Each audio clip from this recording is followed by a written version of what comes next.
Listen, our hair loving community is great.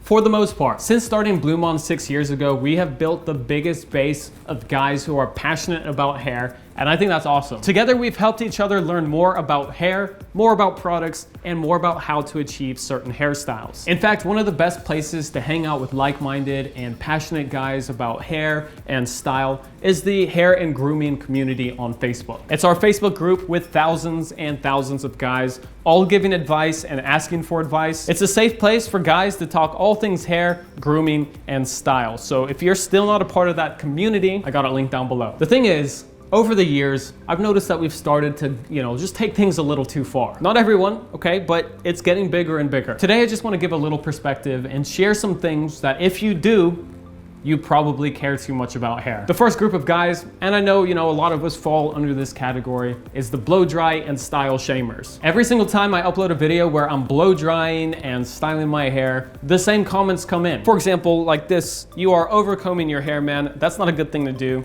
I'll do this once a month or twice like any occasion, but for sure not daily. To be honest, if I do this, I'll go bald in less than a month. Hope I don't turn up bald at the end of this technique." And with 1.2 thousand thumbs up, it's crazy. Now, I don't know, but it's almost like we know, or we think we know so much about hair that if you do this, this, and this, it's bad for your hair. It's black and white, which is just not the case. While it's true that improperly blow drying your hair on a daily basis can cause damage, this is usually not the case. People ask me all the time, is it okay to blow dry your hair daily? To which I always say, if you're doing it right, then sure. This means incorporating healthy products into your routine, such as Cloud Control Hair Oil, which I've mentioned before, but ever since that came out over 6 months ago, I've been using it on a very consistent basis, at least 3 times a week. And my hair has been the healthiest it has been in years. And that's on top of my new rigorous blow dry technique, which you guys have seen a few times now. Also, when using heat, you wanna make sure that you're not keeping it all in one place for too long. Rather, constantly moving the blow dryer to evenly disperse the heat and not let it have time to make your hair too hot. I blow dry my hair roughly 5 days a week, and I would happily blow dry it every day, but I just have 1 or 2 days every week where I'm not really doing much and there's no point in going through the whole routine. So surprise, surprise, my hair is doing just fine. Side note, I get the comment all the time where people say I'm receding.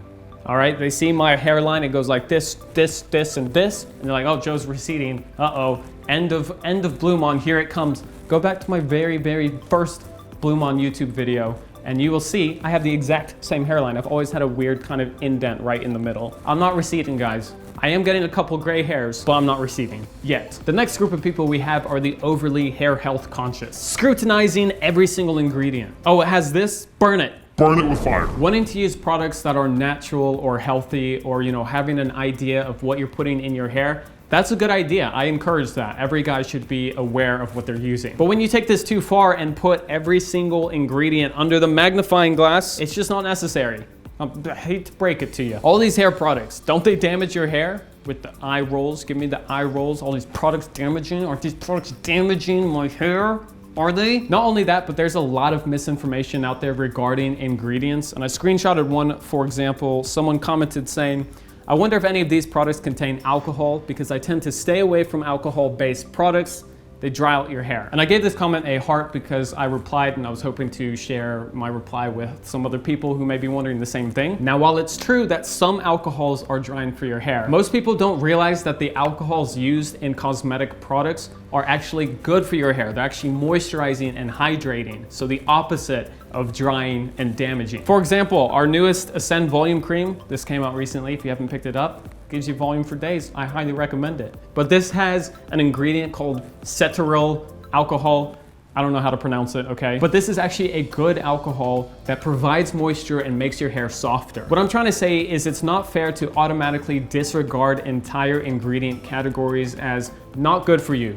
This isn't safe. This will make your hair melt immediately once applied. There's too much of a growing fear of ingredients, and I've really noticed this, and companies have noticed this as well, and start to market their products as naturally based, as you know, highlighting certain ingredients that are good for your hair, trying to combat this fear that people are having by making their stuff seem more, you know, healthy. And yes, BluMaan is one of these companies, but we've got great products and a lot of them provide health benefits, all right? So shut up, my company, my rules, do what I want. Now it gets even more desperate. We've got the group of guys that notices a couple strands starting to fall from their head and they're like, well, I might as well be 60. My hair is leaving me, I'm waking up bald. Every guy loses on average 100 strands of hair every single day. You've also got new hair growing every day from your roots. It's balancing each other out. Of course, as guys, we're all gonna deal with hair loss to some extent at some point in our lives. But worrying about strands coming out here and there, it's natural, you don't need to freak out. Under the same desperate circumstances, I can't tell you how many times I see the comment, is it okay to go to bed with product in my hair?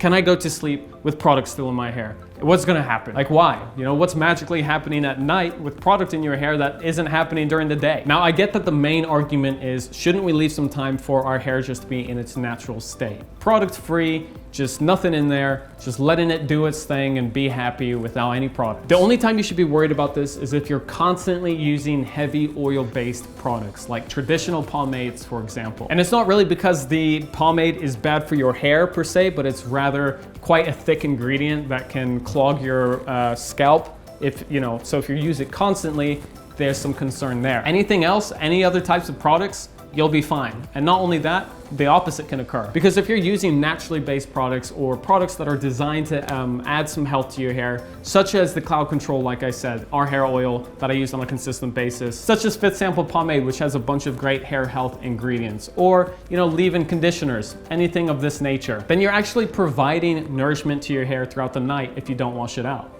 Not damage, nourishment. By giving your hair 1 to 2 days of rest a week, which I think is just naturally going to happen in most of our schedules, you don't need to be worried. Hair obviously differs for everyone, from hair type to hair texture to how much hair you even have in the first place. And I'm not physically able to address every single person's hair concerns, but I hope that the takeaway message from this video is that you just need to relax a little. Hair plays such an important role when it comes to how good you can look, or the potential of how good you can look. But if your self-identity begins to revolve around your hair and how good it looks, you might need to reshape some priorities in your life. Let me know if you fall guilty of anything that we talked about today. Of course, I've been there. We've all been there. We all just want to know what the best move to make is when it comes to our hair. Let's have a little chat. I'll hang out in the comment section down below, hear your thoughts. And of course, you can join the hair and grooming community on Facebook as well, where you can give advice and get advice. Great place to be. Thanks for watching. I'll see everybody next time.